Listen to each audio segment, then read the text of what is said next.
رسول اللہ صلی اللہ علیہ وآلہ وسلم نے فرمایا، ایک مسلمان دوسرے مسلمان کا بھائی ہے، اس کے ساتھ خیانت نہ کرے، اس سے جھوٹ نہ بولے اور اس کو بے یار و مددگار نہ چھوڑے۔ ہر مسلمان کی عزت، دولت اور خون دوسرے مسلمان کے لیے حرام ہے۔ تقویٰ یہاں دل میں ہے۔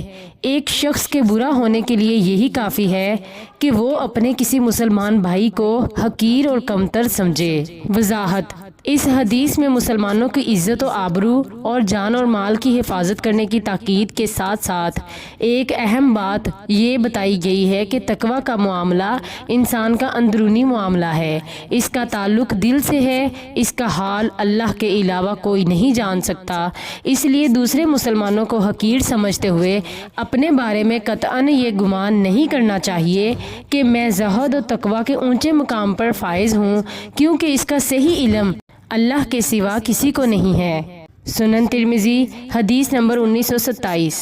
رسول اللہ صلی اللہ علیہ وآلہ وسلم نے 3 مرتبہ فرمایا، دین سراپا خیر خواہی ہے۔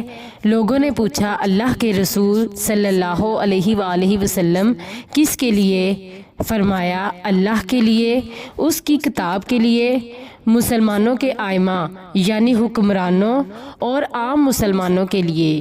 وضاحت: اخلاص کے ساتھ اللہ کی عبادت کرنا اور اس کی ذات پر صحیح طور پر ایمان رکھنا، یہ اللہ کے ساتھ خیر خواہی ہے جس کا فائدہ انسان کو خود اپنی ذات کو پہنچتا ہے، ورنہ اللہ عز و جل کی خیر خواہی کون کر سکتا ہے؟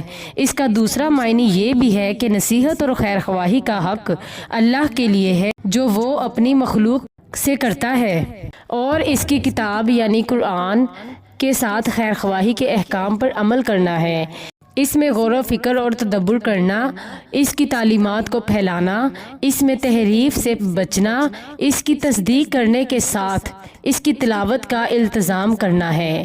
رسول اللہ صلی اللہ علیہ وآلہ وسلم کی سنتوں کا پابند ہونا، اس کی رسالت کی تصدیق کرنا اور اس کی فرما برداری کرنا، یہ رسول صلی اللہ علیہ وآلہ وسلم کی خیر خواہی ہے۔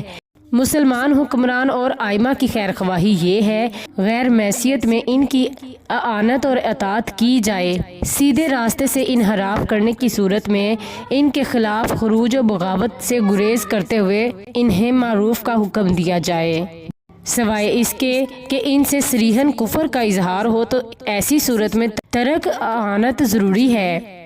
عام مسلمانوں کی خیر خواہی یہ ہے کہ دنیا اور آخرت سے متعلق جو بھی خیر اور بھلائی کے کام ہیں ان سے انہیں آگاہ کیا جائے اور شر اور فساد کے کاموں میں ان کی صحیح رہنمائی کی جائے اور برائی سے روکا جائے۔ سنن ترمذی حدیث نمبر 1926۔